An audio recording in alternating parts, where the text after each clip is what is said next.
Hello, students. How are you? I hope you all are fine. I am a subject teacher of social study, and in our last video, we have discussed about resources and type of resources. And in this video, we are going to discuss about water, mineral and metals, and fuels. So, students,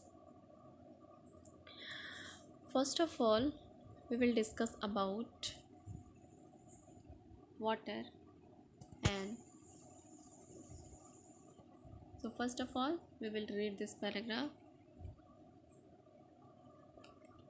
Water is a precious natural resource. All living beings need water to live. We need water to drink, cook and bath. We also need water to grow crops and make goods in factories.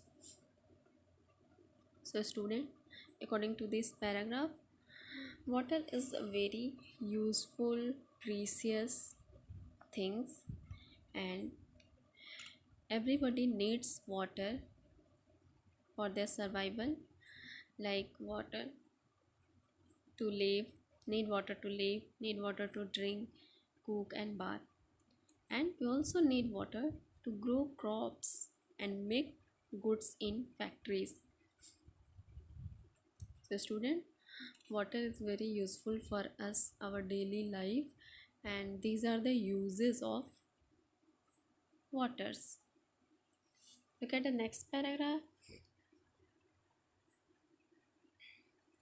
More than three-fourths of the earth's surface is covered with water, but only a teeny part of this can be used by us, as most of it lies in the seas and oceans. Seawater is not fit for use as it is salty. So, student, according to this paragraph, more than three-fourth parts of the earth's surface is covered with water. Three-fourth parts of earth are covered with water and only a teeny parts left for our use, as most of it lie in the ocean and sea. You can say three-fourths of the parts of the earth lies in oceans and sea, but seawater is not fit for use because it is too salty and we cannot drink salty water. We cannot drink salty water, so seawater is not fit for drinking and for our use. Okay, the next paragraph. Most of the water we use come from rain and snow. When the rain waters fall on the earth, it gets collected in rivers, lakes, tanks, or human-made reservoirs. Some rainwater also goes underground and remain there as groundwater. So student, mostly we use mostly most of the water we use that is come from rain and snow. So student, the water that we get from rain and snow, we also use this water, and when the rainwater fall on the earth, it get collected in river, lakes, tanks or human made reservoirs. Some rainwater also goes underground and remain there as groundwater. So student, some of the rainwater is collected in rain rivers, lakes, tanks, or human-made reservoir, and some and the left parts of the water goes underground and remain there as groundwater. Left part of the water goes underground and increase our water level, and with the increment of the water level, the availability of water is more and we can get water through by the hand pump very easily. So student, when the water level increases, then the water problem solve. So student, most of the water we use from rains and snow, and these are the sources of water that we get. Look at the next. India has many rivers, lakes, and tanks. Ganga, Brahmaputra, and Godavari are the three largest rivers of India. The rivers of North India are perennial. They are fed by melting snow and carrying water throughout the year. On the other hand, the rivers of peninsular India are seasonal. They are rain-fed and often run dry in summer. Lakes and tanks are an important sources of water in peninsular India, especially during the summer. Well, hand pumps and tube wells are used in area where pipe water is not easily available. So student, India has many rivers. Ganga, Brahmaputra and Godavari are the three largest rivers of our country of India, and there are two types of river. First one is perennial and second one is seasonal. Perennial rivers means the river that are fed by melting snow and carry water throughout the year, because these rivers get water by the glaciers, by the melting of snow, by the melting of glaciers. So these rivers have water throughout the year. On the other hand, the second one is seasonal rivers. These rivers are fed by rains and they have water only in rainy season but dry in summers. Lakes and tanks are an important source of water in peninsular India, especially during summer. Well, hand pumps and tubewell are used in area where pipe water is not easily available. Now come on the next page.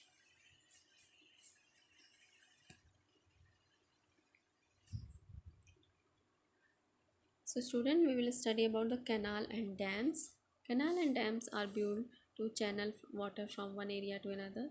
A dam is a barrier built across a river. Water collects behind the dam to form a lake called reservoir. So student, canal and dams, we we uh, provide water to one area to another area with the help of canal and dams, and water collects behind the dams to form a lake called reservoirs. So next paragraph we will study about in this paragraph, that is uses of dams. Dams have many uses. First one is they help to control floods. So student, with the help of them we can control floods. They supply water for irrigation. Third, they supply water to towns and cities where water is not available. Then this area the water is provided by the dams and they are used to generate electricity. So student, dam are used for generating electricity. Some of the important dams in India are, so student, look at the names. First, the Indra Sagar and the Sardar Sarovar dams on the Narmada river. Second, the Nagarjun Sagar dams on the Krishna river. Third, the Bhakra Nangal dam on the Satluj river. And fourth, the Mathon dam on the river of Barakar. So students, these are the important dams in India. Look at the next. Look at the next topic, that is soil. So student, look at the topic soil. First of all, we will read this paragraph. Soil is the loose uppermost layer of the earth's surface. It is important resource as it is needed for growing trees, plants and crops. Soil is formed when force of nature like water and wind break rock down into the sand and silt.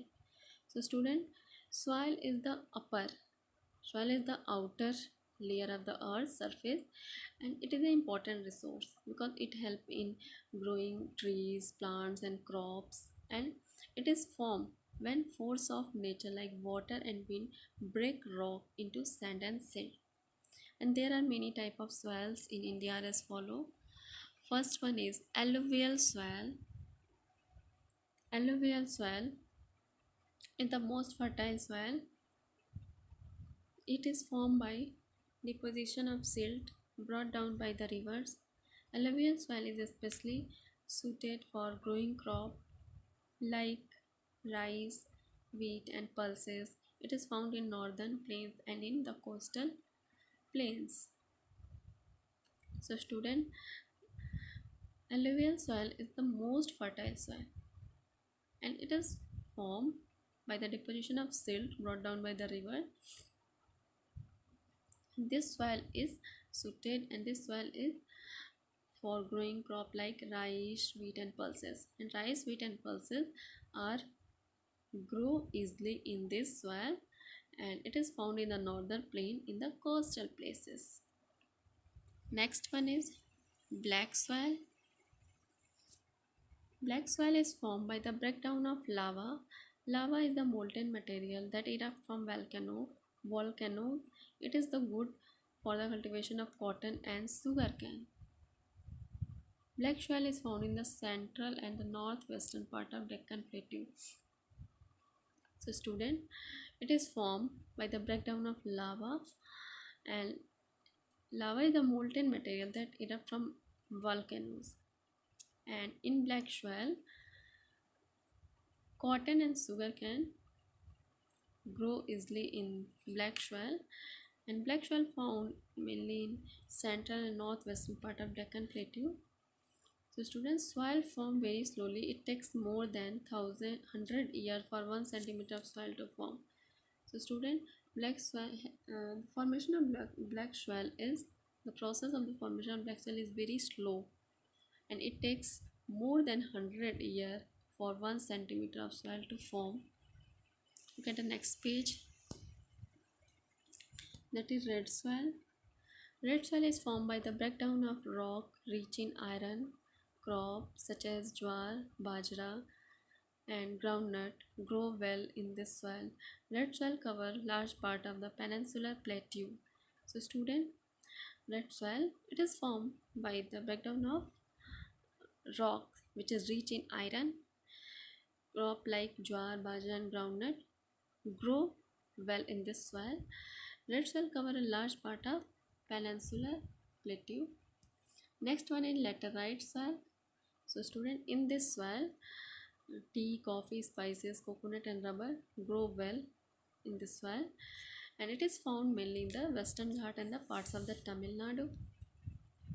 Second one is desert soil. Desert soil is found mainly in Rajasthan. This sandy soil is not good for cultivation, but millets like jowar and bajra, pulses, and maize can be grown with the help of irrigation and the use of fertilizer. So, student, this is the soil which is found mainly in Rajasthan, and this sandy soil, and this is very sandy soil, and it is not suitable for cultivation of crops, but there are some crops that we grow with the help of irrigation and the use of fertilizers like jowar, bajra, pulses, and maize can be grown in this soil with the help of irrigation and the use of fertilizers. Next one is mountain soil. Mountain soil. Mountain soil. Look at this. Mountain soil is found on the slopes of the mountains and hill of North India. It is rich in humus and good for growing fruits and vegetables. Peach, apple, orange, pear, and plum grow well in this soil. So, student, it is found on the slope of mountains and the hills of North India. Mountain soil is found in the slope of mountains and the hills of North India, and it is rich in humus. It is rich in humus. You know what is humus? Part of the soil that is made up of part of dead plants and animals. So, student, humus means the part of the soil that is made from dead parts of plants and animals, and good for growing fruits and vegetables. So, student, mountain soil is very good for the cultivation of fruits and vegetables. Fruit like peach, apple, orange, pear, and plum grow well in this soil. So, student, mountain soil is suitable for only fruits and vegetable, and it is rich in humus. Humus, it means you can see humus is the parts of the part of the soil that is made up of dead part that is made up of dead plants and animals. So student, I hope you all are understood about the water and soil, and you have to read and learn about the water and soil. This is your today's homework. That's all, and thank you.